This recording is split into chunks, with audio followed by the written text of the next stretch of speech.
All right. I've already talked about this before, but I just want to mention it again because, um, I feel like not everyone necessarily understands.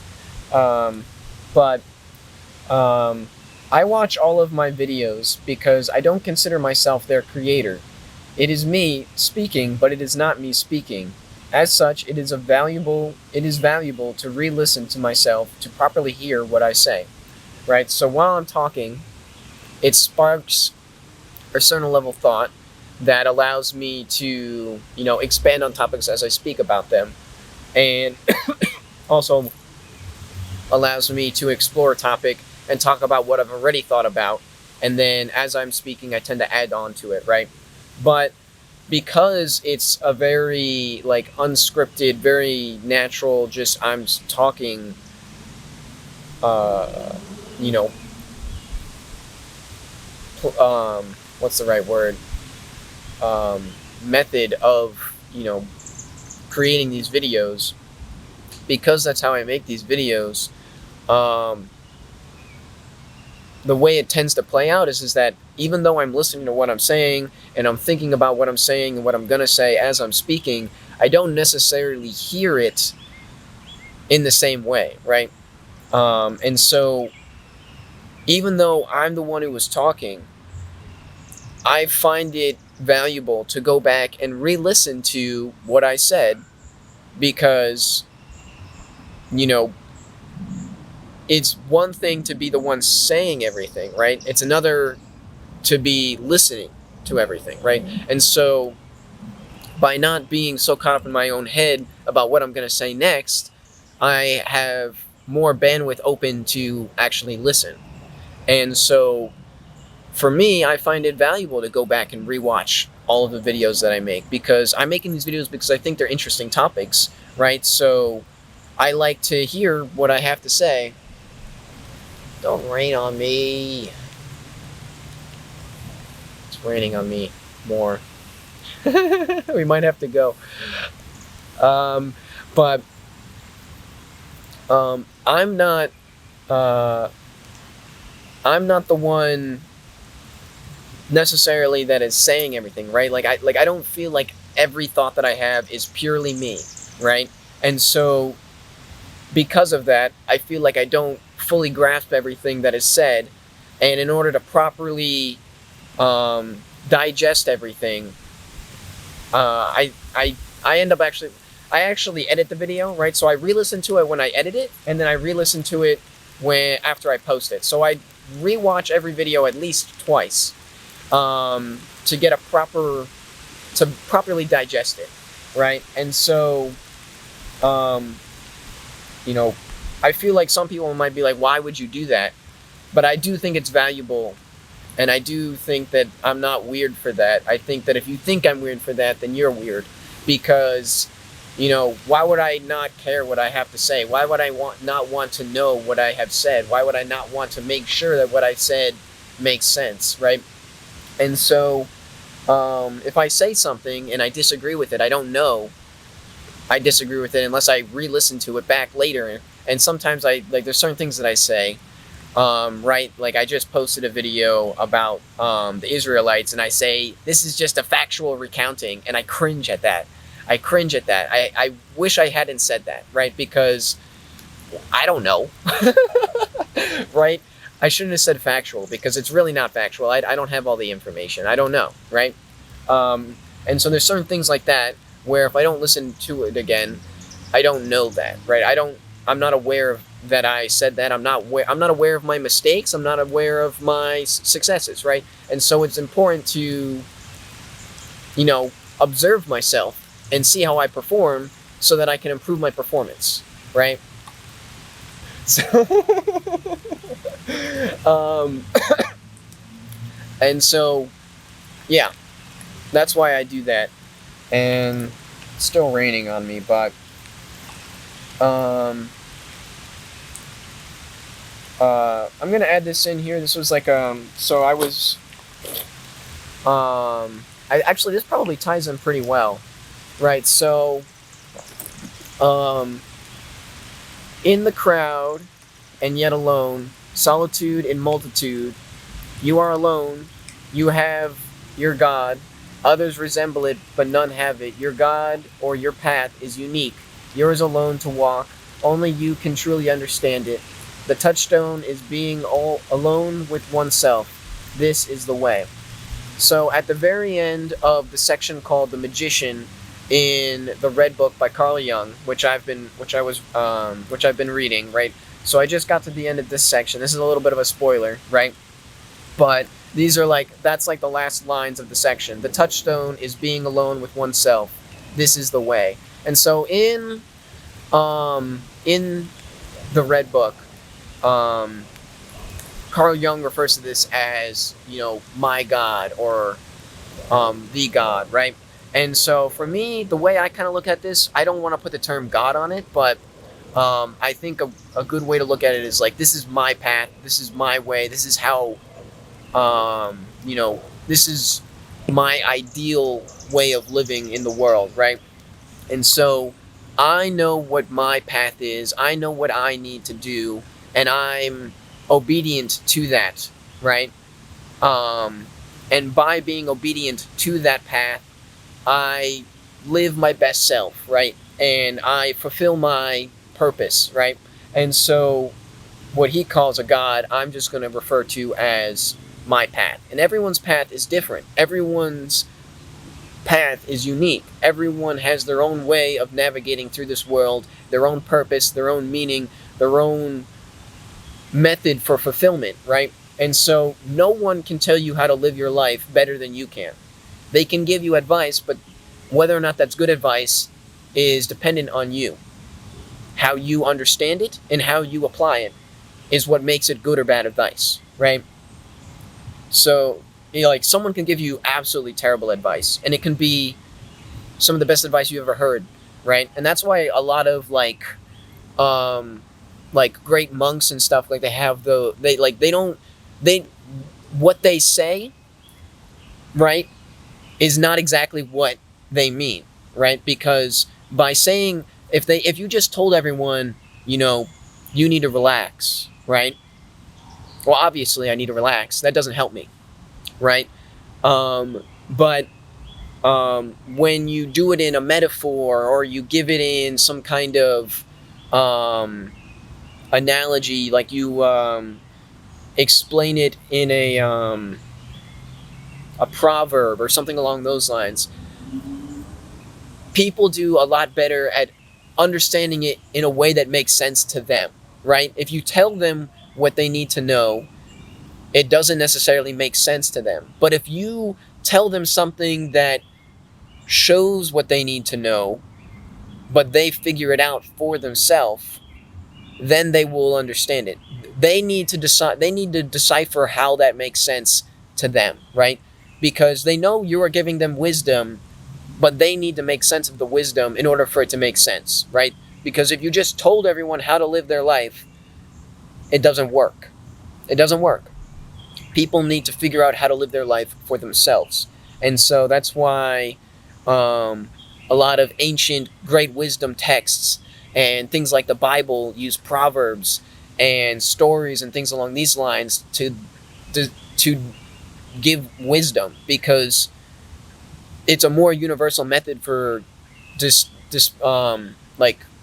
dispersing wisdom, because you don't need to understand your audience necessarily. Your audience just needs to understand you, right? And if they don't know you, that as a teacher, if they don't know you, they can't understand you, right? And if you don't know them, you can't understand them. So you put it in this middle. You put part of the weight of dispensing wisdom is on the teacher, right? The teacher gives a piece of the wisdom, right? And then the student has to also put in the effort to reach out and grab the wisdom, right?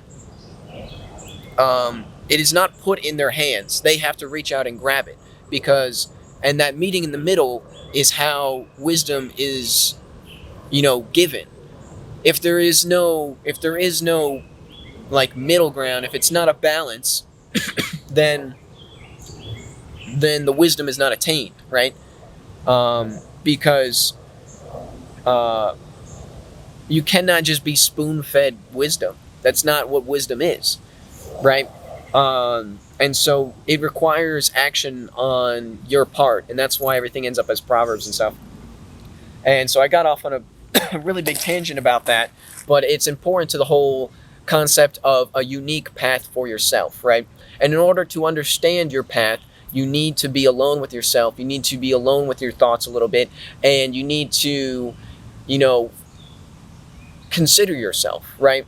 And so, as I said, I watch all my videos back and stuff because I think that it's valuable, right? I think there's valuable information in what I'm saying, and I don't necessarily understand the full passage, the full wisdom in one, in one speaking, one listening, right? Because a good teacher learns from their students, right? And I don't really have any students right now, so I'm both my own student and teacher.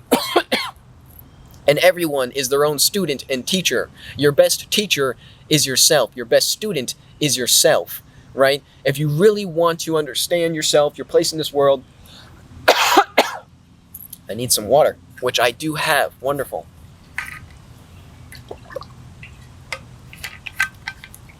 I forgot I brought my water bottle.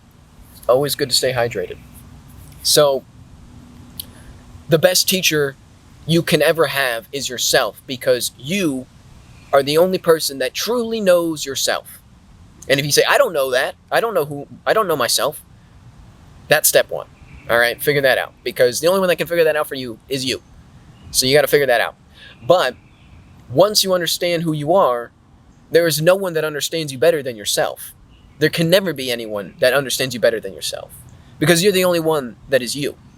And so when it comes to being like, you can go and find teachers, and you can go find gurus and all this stuff, shamans or whatever all the terms are for these wise people. But the reality is that at some point, the only person that can help you progress is going to be yourself, because after a certain point, they have nothing left to teach you. Everything else you need to learn is you, right? You're the only one that knows what you still need to learn. You're the only one that can fill that role. And so, I'm like, I really don't have anyone that watches my videos, but it doesn't matter, right? Because it's not for everyone necessarily, right? Like, if everyone finds my videos and they enjoy them, great. But the most important student is me. I am learning from myself. I am teaching myself, right? And so as I'm speaking, I'm learning. And as I'm listening, I'm learning. And so it's this feedback loop of of understanding on both ends. And I don't think you need to be in complete isolation to do this, but I do think that understanding that, what does it say here? Only you can truly understand it. The touchstone is being alone with oneself. This is the way, right? And whether or not this is what Carl Jung meant necessarily, I don't know. But the way I interpret that is that you don't, like, when it says be alone with oneself, you don't actually need to go be a hermit and shut yourself in, right? But you do need to realize that in a crowd of people, like what it also says here is in the crowd and yet alone, solitude in multitude, you alone have your God, right? So you alone know yourself. You alone know your path, right? And so even in a crowd of people, understanding that you have all these people around you, right? But only you are the one that understands you truly, right? And so having that awareness in everything that you do is the path to progression for yourself, right? And your learning and your wisdom and your understanding, right? So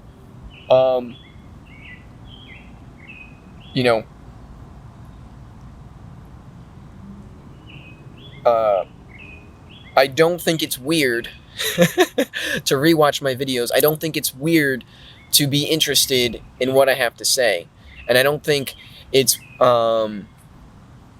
you can argue that it is, but I've got nothing for that, right? I just explained why it's not. So,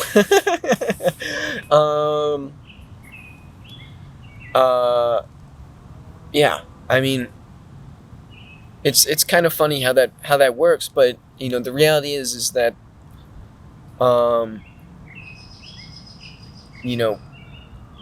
you're the one who separates yourself from the world, and you're the one who can bring yourself back into it, right?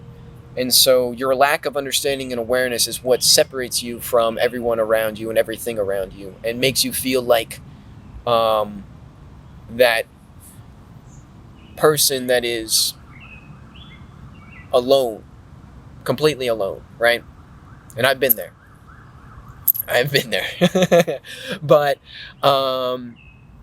it is also you who allows you to bring yourself back into this world and realize that you're not alone, and that you're not separate, and that this world is a part of you, and you're a part of it, and you're never actually alone, right? And even though you're the only one that understands you, right, fully, there's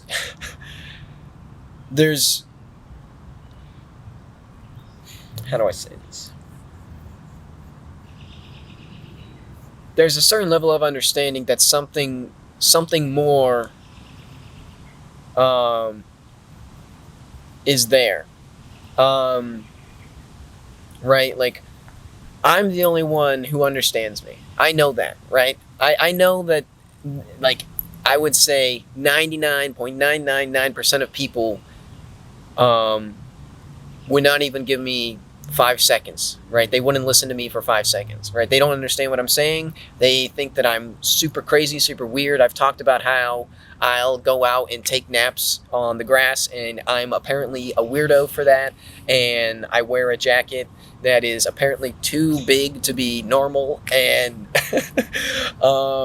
there's just little things like that. And I've got too many plants. Like my parents came and they were making fun of me because they're like my emotional support plants, because I had too many plants in my apartment. And I understand that no one understands me. And I understand that my worldview is drastically different from just about everyone else in the world. But I don't feel alone anymore, right? Am I annoyed sometimes? Yeah, because I don't think I'm wrong, right? So I'm not ashamed of who I am, right? But I know that there is more out there that gets me, right? On some level. And maybe that's weird, maybe that's crazy, but I don't feel alone anymore. So I guess if you do feel alone right now, there's hope for you, right? And it's just, it takes time, right? It takes a progression. It's some work, right? It's work. It's a lot of work. But there's nothing else to be doing anyway, so I don't know. Maybe that's not helpful, but yeah. Peace out.